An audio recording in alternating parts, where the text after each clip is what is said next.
Hey, what's going on guys? It's me Aiden, welcome back to another video. Now, in case you weren't aware, Optigami was released, and if you have not seen it, definitely go watch it because it was really good. So I took some notes as I was watching the episode, so I'm going to be going down those notes today. Now, I also did not make a Queen Banana analysis yet, and that's because there wasn't enough points for me to make a separate video. So at the start of this video, I'm going to be going through my Queen Banana points. There's only like 3, so it's going to be pretty quick. But yeah, let's go ahead and get started with Queen Banana first. So the first thing I wanted to talk about with Queen Banana was that Plague told Cat Noir, like, oh, Vesperia is basically like the better version of Ladybug. She's nicer and all this stuff. But like, they've only talked like 1 or 2 times. Like they've only had like 2 sentences together. And I was like, how do you know this, Plague? Like you've only had 1 conversation and it wasn't even that long. So like, how can you determine that? I don't know. So anyway, I just thought that was funny that Plague was like, oh yeah, Vesperia is nicer than Ladybug, even though, you know, we've only heard her talk like 1 or 2 sentences, but whatever.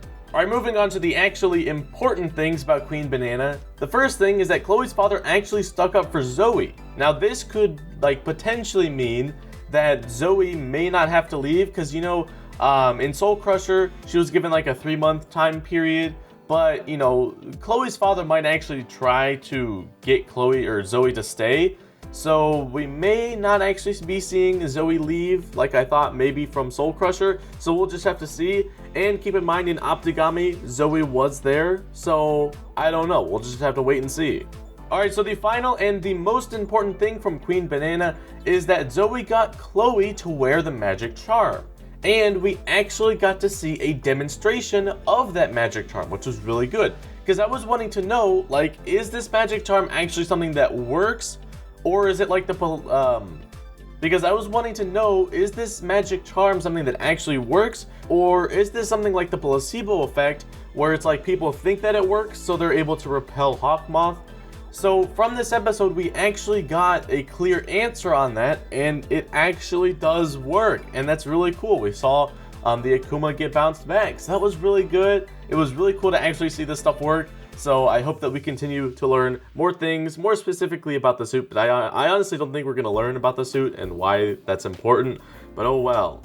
Alright, so that's all I had on Queen Banana, so we're going to move on to Optigami. Alright, so first thing I wanted to talk about was that Marinette came up with this pretty good rule to keep the Kwamis inside and to make them not complain like, oh, why won't you take us? Sort of like the issue that she had in Monster Fu, or Furious Fu, it's been confirmed, that's the English name now. Now that rule is no owner, no trips, which I think is a really good rule. It's a good way to get the Kwamis to shut up when they're like, oh, can we come too? It's like, no, you know the rules, no owner, no trips. So yeah, good job, Marinette. Alright, next, the biggest thing that everyone was anticipating was like, ooh, maybe there's a reveal in this episode, even though if you've been in the fandom for long enough, you know that there was no way that there was actually going to be a reveal. So obviously, no reveal as expected, but it was close. They were about to say something until Optigami's eyes went away, and then they were like, alright, I guess we don't need to, which was weird. Like, I mean, I suppose if they thought that maybe Style Queen was above them, about to shoot down at them, but I don't know, that whole interaction sort of confused me, because if Adrian was like, look, we're being watched, and then they were like, alright, so I guess we should maybe, like, tell each other that we are superheroes so that we can get out, but wouldn't that just give Hawkmoth, like the biggest indicator of who you are, like they're spying on you and you're like, maybe we should transform and tell people our identities. Like, that didn't make sense to me, but maybe they were just afraid of Style Queen, like, shooting them down. I don't know. So that was just a little bit weird, but it was kind of funny to see, like, ooh, maybe there'd be a reveal like they like to do all the time. Now, next thing is that Hawkmoth realizes that Alya is no longer just a normal holder. And, you know, this is obviously, you know, true, right? Like she's friends with Ladybug and things like that now. But now that Hawkmoth realizes this, can't he, like, be smart and actually do something about that? Like this time, have Optigami follow Alya exclusively and just 24/7. Like why not do that? Because Alya goes over to Marinette's house all the time, and, you know, if you just have Optigami follow Alya, right, then just she will lead you to Ladybug. Guys, I wish Hawkmoth would be a little smarter. You know, it's not that hard. But I can understand why they wouldn't. It just annoys me that, you know, it's so obvious to do something like that, but he just doesn't. It's annoying. Next thing is that we saw Lady B in this episode, and it was very nice. I enjoyed seeing Lady B, and I hope that, you know, each episode we start to see new heroes, which I think we will. I think each episode will bring like a new hero or a new concept or a new idea, which is good. Shows that they're doing development, and now that Ladybug actually has the Miracle Box, she has more freedom to distribute all the Miraculous that she wants and combine with all of them. So yeah, it's really cool. And this episode, or this season I should say, is just really good at introducing new things. So I like that. Alright, next up is Ladybug says she would have gotten Cat Noir had she known his identity. And this just annoys me so much because they turned it into like a joke. Like Cat Noir was like, oh yeah, anytime. And then Marinette, or I guess Ladybug was like, haha, yeah.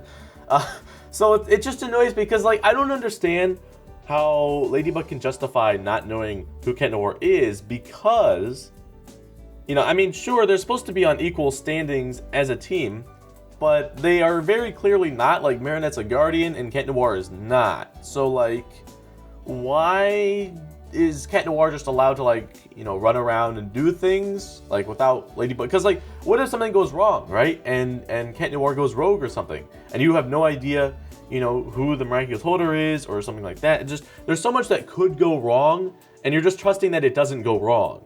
So it feels like as a backup plan, which, I mean, at the same time, you could sort of say, like, oh, you know, the Kwamis know who Cat Noir is, like, more specifically the Horse Miraculous, because the Horse Miraculous went to Cat Noir to get help. So, you could argue that, you know, if an emergency like that comes out, the Kwamis could maybe help with that, in which case, yes, that's true. But at the same time, I feel like if it was me being the Guardian, I would want to know and keep tabs on all the Miraculous that are out in circulation, right? Because that's just a security measure that I would want to take, because obviously, you know, from Optigami, Hawkmoth is trying to step up his game a little bit, so you got to be a bit more careful. So I don't know. Alright, next we have Alya officially keeping the Fox Miraculous. That's great. She is now officially the Fox Miraculous holder. And again, why, like Hawkmoth knows that Alya is special now, in which he could infer that maybe she just has the Fox Miraculous. So here's a plan for Hawkmoth. Wait until Alya is sleeping, sneak into her room, take the Fox Miraculous, and you are good to go. You know, just a free Miraculous right there. So I don't know why, you know, like, since Hawkmoth knows all this stuff about Alya, I don't know why Marinette is justifying giving Alya this stuff. Because, I mean, she may realize that, she may not realize that Hawkmoth knows that Alya is more special, but, you know, she should, you know, she said in the episode that they have to be more careful, and they're not being more careful. So, I don't know, this just, it's not gonna do anything. Like, Hawkmoth isn't gonna enact one of these big plans to follow Alya, unless if it's the finale, but, like, still, I feel like, you know, this stuff should be taken into account a little bit, you know? The final thing I wanted to talk about today was that just the writing in general of this episode is pretty good. The animation quality as well was pretty good. I don't think, at first I thought it was SAMG, but it may not be. It seems like they have 3 different studios. They have DQ, they have something like Art Stage or something. I don't know what it's called. And then they have like SAMG, and it goes in order, like DQ is the worst, then Artage, I don't remember the name. And then SAMG is like the best. So we may not have seen an SAMG episode yet, because I felt like all of the animation so far, for the most part, with the exception of a few episodes, has been like the middle studio. Like, it's been good, but not SAMG level, right? And so they're saving SAMG for like the very best episodes, which would be the finale and then maybe a few others in there. So yeah, I think that's where we're at. And then obviously the writing of this episode is just good. You know, Hawkmoth actually started using his brain a little bit, so that was nice. We got to see some good plans being in action in this episode. Overall, it was just really good. I hope we continue to see episodes similar to this, although I don't think most of them will be at the same level as Optigami, but we'll just have to wait and see. You know, some of them have been good, some of them haven't been as good, but still pretty good. So yeah, we'll just have to wait and see. And keep in mind, we do not have any new episode dates confirmed, so we are currently back on a little bit of a hiatus until we get new confirmed dates. But yeah, that's all I had on these 2 episodes. If you enjoyed, you can leave a like and subscribe for more content similar to this, and I will see you in the next one. Goodbye. Banana boom boom action!